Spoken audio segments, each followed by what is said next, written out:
Hi friends, welcome to my channel Study with JK.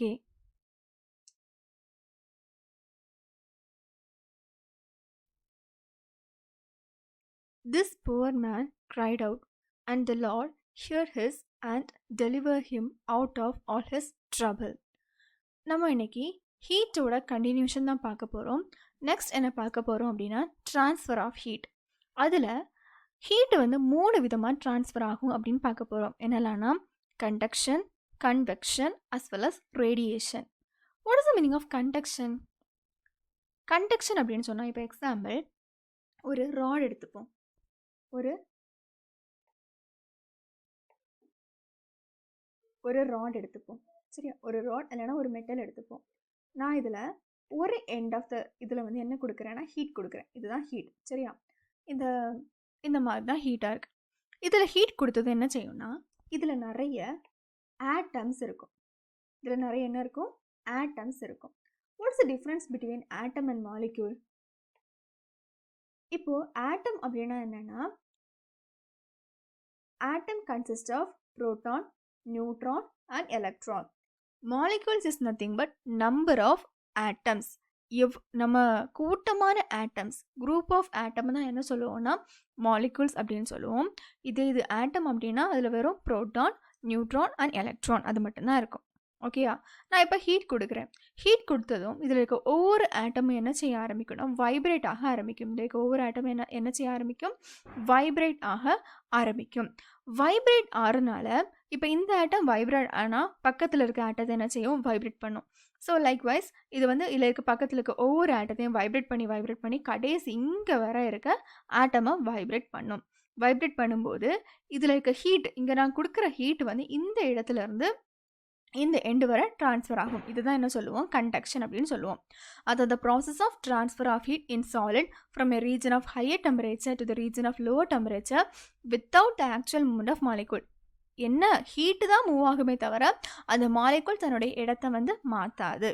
Okay, இதுதான் என்ன சொல்லுவோம்? Conduction அப்படின்னு சொல்லுவோம். இப்போ கண்டக்ஷன் எங்கே எதுலலாம் நடக்கும் அப்படின்னா கண்டக்ஷன் வந்து இப்போ 2 பொருள் எடுக்கிறோம். 2 பொருள்லையும் டெம்பரேச்சர் டிஃப்ரென்ஸாக இருக்கணும், அப்போ கண்டக்ஷன் நடக்கும். இப்போ எக்ஸாம்பிள் ஒரு பொருள் வந்து ஹீட்டாக இருக்குது, இன்னொரு பொருள் வந்து கோல்டாக இருக்குது. இப்போ எக்ஸாம்பிள் இதுதான். இப்போ டீ வந்து ஹீட்டாக இருக்குது, சரௌண்டிங் வந்து கோல்டாக இருக்குது. அதே ஐஸ்கிரீம் வந்து கோல்டாக இருக்குது, சரௌண்டிங் வந்து ஹீட்டாக இருக்குது. இப்படி இருந்ததுன்னா இங்கே என்ன நடக்கும்? கண்டக்ஷன் நடக்கும். அதே மாதிரி கண்டக்டர் வந்து மெட்டலில் நடக்கும். மெட்டலில் கண்டக்ஷன் நடக்கும். தென் இப்போ ஹீட் வந்து எங்கே கண்டக்ட் ஆகும்னா இப்போ ஒரு பொருளில் வந்து ஏரியா பெருசாக இருந்துச்சுன்னா, அது பொருள் ரொம்ப பெருசாக இருந்துச்சுன்னா கண்டக்ட் பண்ணும், ஒரு இடத்துலேருந்து இன்னொரு இடத்துக்கு கண்டக்ட் பண்ணும். அதே இது மெயினாக லிக்யூட்லேயும் கேஸஸ்லேயும் இது வந்து கண்டக்ட் பண்ணாது. ஓகே, ஏன்னா அதில் இருக்க ஆட்டம் எல்லாம் ரொம்ப லூஸ்லேயே பேக்டாக இருக்கிறனால அங்கே கண்டக்ட் பண்ணாது. தென் கண்டக்ஷன் அப்படிங்கிறது ஒரு ஸ்லோ ப்ராசஸ், சரியா? இப்போ நம்ம ஒரு இடத்துல கொடுக்குறோன்னா அது இன்னொரு இடத்துக்கு வர்றதுக்கு ரொம்ப டைம் எடுக்கும், சரியா? கண்டக்ஷனுங்கிறது ஸ்லோ ப்ராசஸ். நம்ம டெய்லி லைஃப்லேயும் கண்டக்ஷன் நடக்குதான். எப்படின்னா இப்போ நம்ம வீட்டில் யூஸ் பண்ணுற டென்சில்ஸ், குக்கிங் யூஸ் பண்ணுற டென்சில்ஸ் வந்து ஒரு அலுமினியம், ரைட்டா? அந்த அலுமினியத்தில் நம்ம ஹீட் கொடுக்கும்போது என்ன செய்யும்? உள்ளே இருக்க ஃபுட்டெல்லாம் குக் பண்ணி நமக்கு ஃபுட்டு கிடைக்கும், சரியா? அப்போ அது வந்து ஒரு கண்டக்டர் ஆஃப் ஹீட். தென் தெர்மாமீட்டரில் இருக்கும் மெர்க்குரி. தெர்மாமீட்டரில் ஒரு லிக்விட் இருக்கும், அந்த லிக்விட் என்னென்னா மெர்க்குரி. அந்த மெர்க்குரிங்கிறது ஒரு குட் கண்டக்டர் ஆஃப் ஹீட். அதே மாதிரி நம்ம வின்டர் டைமில் கோல்டு சீசனில் நம்ம என்ன போடுவோம்? ஸ்வெட்டர் போடுவோம். இந்த ஸ்வெட்டர் வந்து எப்படின்னா ஒரு உள்ளன் க்ளோத்ஸ், அப்படின்னா ஃபுல்லாக காட்டன் உள்ளனால் செய்திருக்கு க்ளோத்ஸ். இது என்ன செய்யாதுன்னா கோல்டை நமக்குள்ளே விடாது. நமக்குள்ளே அதுக்குள்ளே இருக்க ஹீட்டை அப்படியே ஹீட்டாக வச்சுருக்கோம், சரியா? இது வந்து ஒரு நல்ல கண்டக்டர் ஆஃப் ஹீட், சரியா? இதெல்லாம் வந்து என்னென்னா ஒரு கண்டக்டர் ஆஃப் ஹீட். இப்போ ஒரு எக்ஸாம்பிள் கொடுத்துருக்காங்க. ஒரு காப்பர் ராட், ஒரு அலுமினியம் ராட், ஒரு பிராஸ் ராட் அண்ட் ஒரு அயன் ராட். இப்படி 4 ராட் எடுங்க. ஓகே, 4 ராடை எடுத்துகிட்டு 4 ராடையும் ஒரே டைமில் ஒரு எண்டில் ஹீட் பண்ணுங்கள். ஒரே டைமில் 4 எண்ட்லேயும் ஹீட் பண்ணுங்கள். ஹீட் பண்ணிவிட்டு லாஸ்ட் அதோட இன்னொரு எண்டில் எந்த ராட்டில் வந்து ஃபஸ்ட்டு ஹீட் ட்ரான்ஸ்ஃபர் ஆகுதுன்னு பாருங்கள். எதில் முதல்ல ட்ரான்ஸ்ஃபர் ஆகும் அப்படின்னா காப்பரில் தான் ட்ரான்ஸ்ஃபர் ஆகும், சரியா?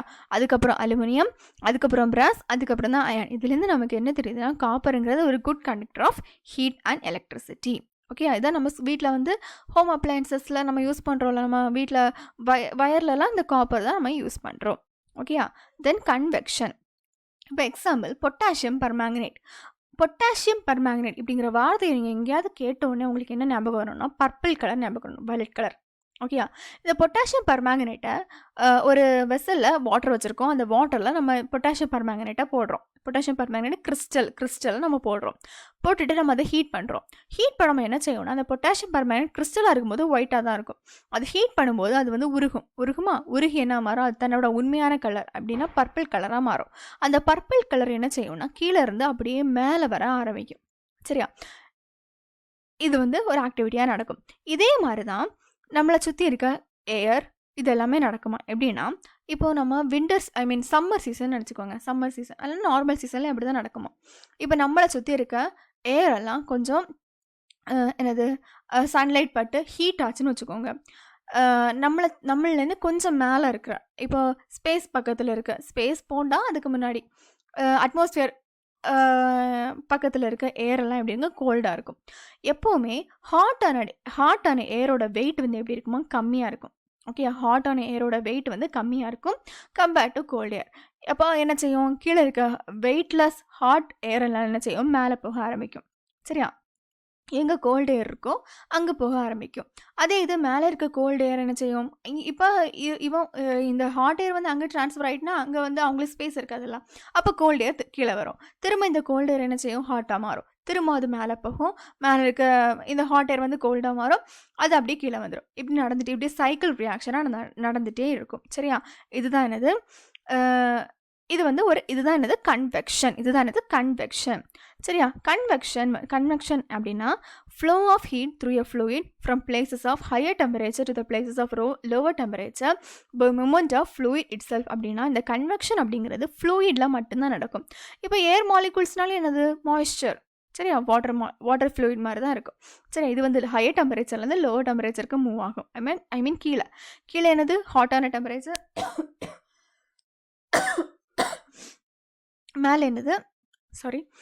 மேலே என்னது கோல்டான டெம்பரேச்சர். ஸோ ஹையர் டெம்பரேச்சர் கீழேருந்து ஹையர் டெம்பரேச்சர்லேருந்து லோவர் டெம்பரேச்சருக்கு மூவ் ஆகிட்டே இருக்கும். ஒரு சைக்கிள் ரியாக்ஷன் மாதிரி நடந்துகிட்டே இருக்கும். ஓகே, கன்வெக்ஷன் இன் அவர் டெய்லி லைஃப். நம்ம டெய்லி லைஃப்லேயும் கன்வெக்ஷன் நடக்குதான். எப்படின்னா, இப்போ இந்த ஹாட் ஏர் பலூன் இது பார்த்துருப்பீங்க. இந்த ஹாட் ஏர் பலூனில் என்ன வைப்பாங்கன்னா ஃபயர் வைப்பாங்க. ஃபயர் வைக்கும்போது இதில் என்ன ப்ரொடியூஸ் ஆகும், ஹாட் ஏர் ப்ரொடியூஸ் ஆகும். அந்த ஹாட் ஏர் என்ன செய்யும்னா அந்த பெலூனுக்கு உள்ளே வர ஃபுல்லாகவே ஹாட் ஏராக இருந்துன்னா என்ன செய்யும், இந்த பெலூன் வந்து மிதக்க ஆரம்பிக்கும். சரி, இந்த பெலூன் வந்து அப்போ தான் மிதக்க ஆரம்பிக்கும், அப்போ தான் அது ரைஸ் ஆகும். சரியா? இதே இது இந்த ஹாட் ஏருக்கு உள்ள கோல்டு ஏர் இருந்துச்சு, அது ட்ரான்ஸ்ஃபர் ஆகிட்டே இருந்ததுன்னா இந்த பலூன் வந்து ரைஸ் ஆகாது, அது அப்படியே இருக்கும். இது உள்ள நம்ம ஃபயர் வைக்கும்போது இந்த ஃபயர் ஏர் மாலிகூல்ஸ் எல்லாம் சேர்ந்து இந்த பெலூனுக்குள்ளே ஒரு ஹாட் ஏர் ப்ரொடியூஸ் பண்ணுறதுனால அது என்ன செய்யும், மேலே போக ஆரம்பிக்கும். நமக்கு தெரியும் ஹாட் கேஸஸ் எப்படி இருக்கும், கோல்ட் கேஸஸை விட வெயிட்லெஸ். ஸோ அதனாலே அது வந்து எப்போவுமே மேலே போகணும். அது எப்படியுமே மேலே ரைஸ் ஆகணும்னா ஆசைப்படும். ஓகேயா? தென் ப்ரீசஸ். நமக்கு வந்து 2 டைப் ஆஃப் ப்ரீசஸ் இருக்குது. என்னென்னா சீ ப்ரீஸ், லேண்ட் ப்ரீஸ். இப்போது டே டைமில் நம்மளோட லேண்ட் இருக்குல்ல, லேண்ட் சர்ஃபேஸ் ரொம்ப ஹீட்டாக இருக்கும். சரியா? Compared to sea surface. அப்போ என்ன செய்யும்னா நம்ம லேண்டில் இருக்க ஏர் மாலிகூல்ஸ் எல்லாம் என்ன செய்யும், இப்போ கடற்கரை பக்கம் இருக்க இடம் தான் இங்கே லேண்ட் ப்ரீஸ், சீ ப்ரீஸ் எல்லாம் வரும்.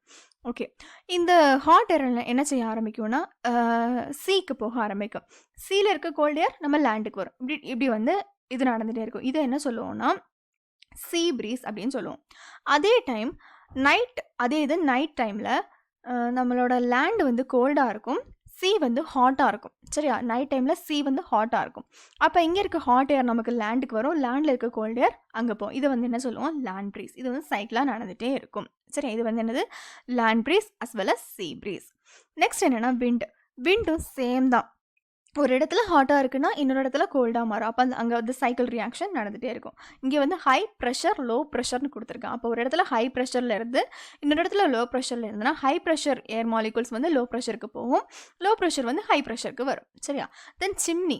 நம்ம வீட்டில் வந்து விறகடுப்பு உள்ளவங்க வீட்டில் தெரியும். இப்போ கேஸ் ஸ்டவ்லேயும் வைக்கிறாங்க, இது இரும்பில் வாங்கி வைக்கிறாங்க.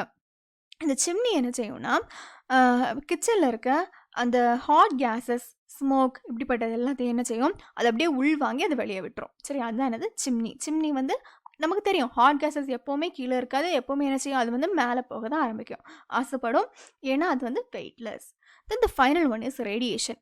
ரேடியேஷன் அப்படின்னு சொன்னால் என்னென்னா, இது நம்மளால் பார்க்க முடியாது, ரேடியேஷனாக பார்க்க முடியாது, சம்டைம் மட்டும் தான் உணர முடியும். சரியா? இதுக்கு வந்து எந்த ஒரு மீடியமே தேவையில்லை, இது ட்ரான்ஸ்ஃபர் ஆகுக்கு எந்த ஒரு மீடியமே தேவையில்லை. மெயினாக இந்த ரேடியேஷன் வந்து வேக்யூமில் வர ட்ரான்ஸ்ஃபர் ஆகும். சரியா? இந்த ரேடியேஷன் எப்படி இருக்கும்னா எலக்ட்ரோ மேக்னெட்டிக் வேவாக இருக்கும். இது வந்து ஸ்பீட் ஆஃப் லைட்டில் ட்ராவல் பண்ணும். சரியா? ஓகே.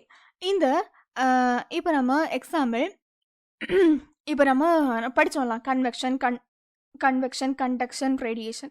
இந்த மூணுமே நம்ம டெய்லி லைஃப்பில் பார்க்குற ஒரு விஷயத்தில் நடக்குமா? எப்படின்னா விறகடுப்பை நினச்சிக்கோங்க. ஓகேயா? நம்ம விறகடுப்பில் விறகோட ஒரு எண்டில் நம்ம என்ன வைக்கிறோம், ஃபயர் வைக்கிறோம். ஃபயர் வைக்கும்போது அந்த விறகுலேருந்து ஒரு எண்டுலேருந்து இன்னொரு எண்டுக்கு ஃபயர் வந்து என்ன ஆகுது, கண்டக்ஷன் நடக்குது. சரி, அது வந்து conduction. Then the air near the would will become warm and replace the air above. இப்போ நமக்கு பக்கத்தில் இருக்குது, இப்போ ஏர் பக்கத்தில் விறகு எரிஞ்சிட்டே இருக்குது, விறகு எரிஞ்சிட்டே இருக்கும்போது அங்கே பக்கத்தில் என்ன வரும், ஒரு ஹாட் ஏர் ப்ரொடியூஸ் ஆகும். அந்த ஹாட் ஏர் என்ன செய்யும்னா மேலே போகும், ரீப்ளேஸ் ஆகும். ஹாட் ஏர் மேலே போய் மேலே இருக்க கோல்டு ஏர் இங்கே ரீப்ளேஸ் ஆகும். அப்போ அங்கே என்ன நடக்குது, கன்வெக்ஷன் நடக்குது. தென் தேர்ட் ஒன், நம்ம பக்கத்தில் இருக்கும்போது நம்மளால் அந்த ஒரு ரேடியேஷனை உணர முடியும், ஒரு ஹாட்னஸை உணர முடியும். சரியா? அது வந்து என்னதுன்னா ரேடியேஷன். ஓகே, நம்ம ரேடியேஷன் டெய்லி லைஃப்பில் நடக்குது. எப்படின்னா இப்போ வந்து நம்ம படிச்சிருப்போம், ஒயிட் கலர் லைட் எப்போவுமே என்ன செய்யும், ரிஃப்ளெக்ட். ஒயிட் கலர் ட்ரெஸ் எப்போவுமே ரிஃப்ளெக்ட் லைட். ஒயிட் கலருங்கிறது அது வந்து 7 கலர்ஸை ரிஃப்ளெக்ட் பண்ணும். நம்ம விப்ஜியாக இருக்குல்ல, அதே மாதிரி 7 கலர்ஸை ரிஃப்ளெக்ட் பண்ணும். அதே இது பிளாக் கலர் என்ன செய்யும்னா ஹீட்டை என்ன செய்யும், அப்சர்வ் பண்ணும். அதனால தான் டென்சில்ஸ் அப்படின்னா குக்கிங் டென்சில்ஸுக்கு கீழே எல்லாம் என்ன வைக்கிறாங்க, பிளாக் கலர் வைக்கிறாங்க, பிளாக் கலர் பெயிண்ட் அடிக்கிறாங்க. தென் ஏர்பிளைன் இருக்குது, ஏரோப்ளைனில் எப்போவுமே அது ஏரோப்ளைன் எப்போவுமே பாலிஷ்டு சர்ஃபேஸாக தான் இருக்குமா. ஏன்னா அது வந்து வானத்தில் பறக்கும்போது சன்லைட் டிரெக்டாக அதுக்கு மேலே படுது. ஓகே, அதனால் ஒருவேளை அது பாலிஷாக இல்லைன்னா அதால் லைட்டை ரிஃப்ளெக்ட் பண்ண முடியாது. இது பாலிஷாக இருக்கிறனால சன்லைட் வந்து இதுக்கு மேலே பட்டாலும் சன்லைட்டை வந்து என்ன செய்யும், ரிஃப்ளெக்ட் பண்ணி விட்டுரும். சரி, அதனால் இதுக்கு எந்த ஏர்பிளைனுக்கு எந்த ஒரு ஆபத்தும் வராது. ஓகே, நம்ம இன்றைக்கி என்னெல்லாம் படித்தோம்னா conduction, convection, radiation from the transfer of heat. இன்றைக்கி இந்த வீடியோ பிடிச்சிருக்கும்னு நம்புகிறேன். பிடிச்சிருந்துன்னா லைக் பண்ணுங்கள், ஷேர் பண்ணுங்கள், கமெண்ட் பண்ணுங்கள். மறக்காமல் ஸ்டடி வித் ஜேகே சேனலை சப்ஸ்கிரைப் பண்ணுங்கள். Thank you friends.